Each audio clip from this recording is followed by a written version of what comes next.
আমরা যখন একটা পেজ আইডি খুলছি নতুন অবস্থায়, তখন ভাই আমরা অনেক মানুষ থেকে সাজেশন নিই যে ভাই কীভাবে ভিডিও ছাড়তে হবে, কিভাবে ফেসবুকে কাজ করতে হবে।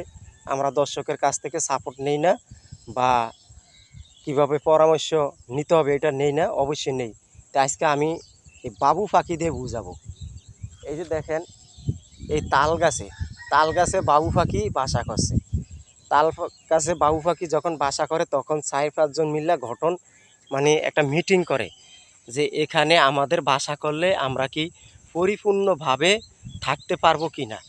তো ভাই, এই যে বাবু পাখি কিন্তু একটা মিটিং করছে, তাদের ভিতরে একটা গ্রুপ আছে, বাবু পাখির ভিতরে একটা গ্রুপ আছে। এই গ্রুপ তারা মিটিং করছে যে এই জায়গাটা তারা বাসা করলে তাদের বাসাটা নিরাপত্তা থাকবে কি না, এটা তারা সেই সিচুয়েশনভাবে আলোচনা করে এরপরে তারা বাসা বানায়। তা আসলে আমাদের ফেসবুকে বা সোশ্যাল মিডিয়াতে আমরা যখন কাজ করি, আমরা 4-5 জন মিলা বা 2-1 জনের কাছে মিলা পরামর্শ নেই যে ভাই আমরা কিভাবে ফেসবুকে কাজ করব, কিভাবে ইউটিউবে কাজ করব, এই সাজেশন নেই।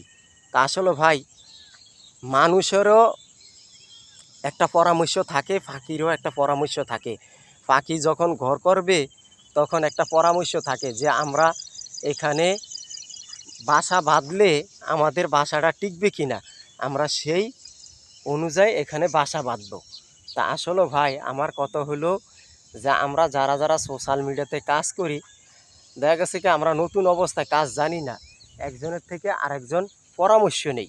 পরামর্শ নিলে তাইলে আমাদের পেজ আইডিটা সুরক্ষিত থাকবে কেমনে, ভালো থাকবে কেমনে, আমরা এই আলোচনাটা করি, বুঝছেন ভাই। তা আসলে একজনের কাছে আরেকজনে যায়া ছোট হওয়া যায় না। আপনি যত সুন্দর কাজ শিখবেন, দেখবেন আপনার অভিজ্ঞতা বাড়বে। আপনি দর্শকের কাছে যাবেন, যায়া সুন্দর কাজ শিখবেন, দেখবেন আপনার অভিজ্ঞতা বাড়বে। ভাই, একজনের থেকে আরেকজনের কাজ শিক্ষা অভিজ্ঞতা বাড়ে। এখন দেখা গেছে আমাদের দেশে কিছু কিছু অহংকারী লোক আছে যে ওই কাজ করে, কী হয়েছে, ওকে তুচ্ছ করে। ভাই, কোনো কাজকে তুচ্ছ করা যাবে না, আপনি কোনো কাজকে অবহেলা করবেন না।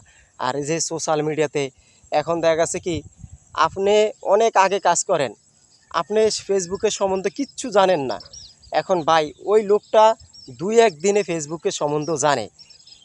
ছোট হোক বড় হোক সবার কাছে যাইতে হবে ভাই, যাইয়া সাজেশন নিতে হবে, বুঝতে হবে যে আমার এই কাজটা করলে কি হবে, ভালো হবে না খারাপ হবে। আপনি এই পরামর্শ নেন। আপনি যদি এই পরামর্শ নেন তাহলে আপনি উপরে উঠতে পারবেন, আপনি অহংকার থাকতে পারবেন না।